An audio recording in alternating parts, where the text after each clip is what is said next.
So సూర్యగ్రహణ ప్రభావం ఏ విధంగా ఉండబోతోంది, ఎవరి మీద ఎక్కువగా ఉండబోతోంది, అసలు భారతదేశం మీద సూర్యగ్రహణ ప్రభావం ఉందా లేదా? బేసిక్గా సూర్యగ్రహణం అంటే అందరూ భయపడతారు. చంద్రగ్రహణం కన్నా ఎక్కువ యాక్చువల్గాను. సూర్యగ్రహణం అంటే మోస్ట్ ఇంపార్టెంట్ ఏంటంటే మనకి తెలుసు సూర్యుడు బ్రైటెస్ట్ ప్లానెట్, అది కూడా చెప్తాం. మనం పొలిటికల్ ప్లానెట్ కూడా మనం చెప్పుకుంటాం. సో ఎక్కువ ఏంటంటే ఏ దేశమైనా ఇప్పుడు పాలిటిక్స్ మీద, పొలిటికల్ అంటే రాజు మీద ఆధారపడి ఉంటుంది కనుక. అండ్ సన్ ఏంటంటే మన రాజు ప్లానెట్స్ అన్నిటికీ రాజు అని చెప్పుకుంటూ ఉంటాము.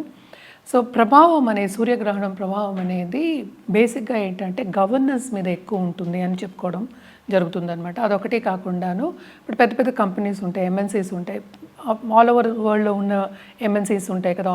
అంటే ఏంటి, ఒక ప్రాంతం కాకుండా మొత్తం లోకం మొత్తం ఉన్నవాళ్ళు, అవి కూడా మనం ప్రాణ్యం తీసుకోవాలన్నమాట. బేసిక్గా ఏంటంటే పొలిటికల్ ప్లానెట్ కనుక సన్. గ్రహణం అంటే ఏంటి అసలు అంటే ఏంటంటే మనకి చంద్రుడి మధ్యలోకి వస్తాడు. అంటే ఏంటి, సూర్యుడికిను అర్త్కి అంటే మన భూమికి మధ్యలోకి వచ్చినప్పుడు షాడో పడుతుంది. సో ఆ ఇన్ఫ్లుయెన్స్ ఎక్కువ ఏంటంటే పొలిటికల్ లీడర్షిప్ మీద ఎక్కువ పడుతుంది అనేది ఒకటి. ఇంకోటి ఏంటంటే కొన్నిసార్లు ఎర్త్ క్వేక్స్, నెగటివ్ ఆస్పెక్ట్స్ ఉంటే కొన్నిసార్లు ఎర్త్ క్వేక్స్ కానీ, భూకంపాలు కానీ, లేకపోతే వరదలు కానీ, లేకపోతే కొంత నష్టం రావడం, ఆస్తి నష్టం, అలాగే జన నష్టం, ఇవన్నీ రావడం కానీ జరుగుతుందన్నమాట. అందుకోసం ఎక్కువ కాన్సన్ట్రేట్ చేస్తారు సూర్యగ్రహణం మీద. అందులో ఏంటంటే టోటల్ సోలార్ ఎక్లిప్స్ అంటే ఇంకా ఎక్కువ ప్రభావం ఉంటుంది. ఇది మనకు వచ్చేది పార్షియల్ సోలార్ ఎక్లిప్స్. అదొకటి కాకుండా మనకి ఏషియాలోను యూరోప్లోనూ కనిపించట్లేదు యాక్చువల్గా స్పీకింగ్.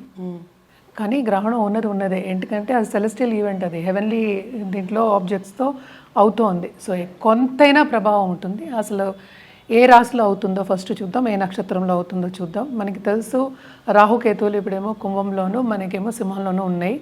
కానీ ఏంటంటే పరిపూర్ణంగా లోపలికి వెళ్ళిపోలే, ఇంకా ఆ రాశిలోకి వెళ్ళలేదు కనుక.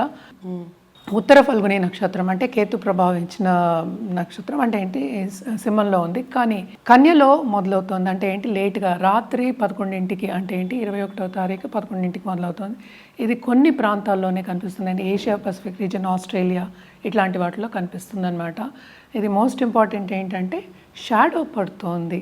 అంటే షాడో పడినప్పుడు ఏంటంటే అదేంటో ఎవరో కొరికిన యాపిల్లా ఉంటుంది సన్, చూడ్డానికి అంత బాగుంటుంది అని చెప్పుకుంటాం. సో ప్రభావం అంటే ఏంటంటే అన్ని రాశుల మీద కొంతవరకు ప్రభావం అనేది ఉంటుంది. అంటే మన కన్యా రాశి మాట్లాడుకున్నాము. సో అన్ని రాశుల మీద ఉంటుంది, కానీ ఎక్కువ ప్రభావం చూపించేది ఏంటంటే కుంభం.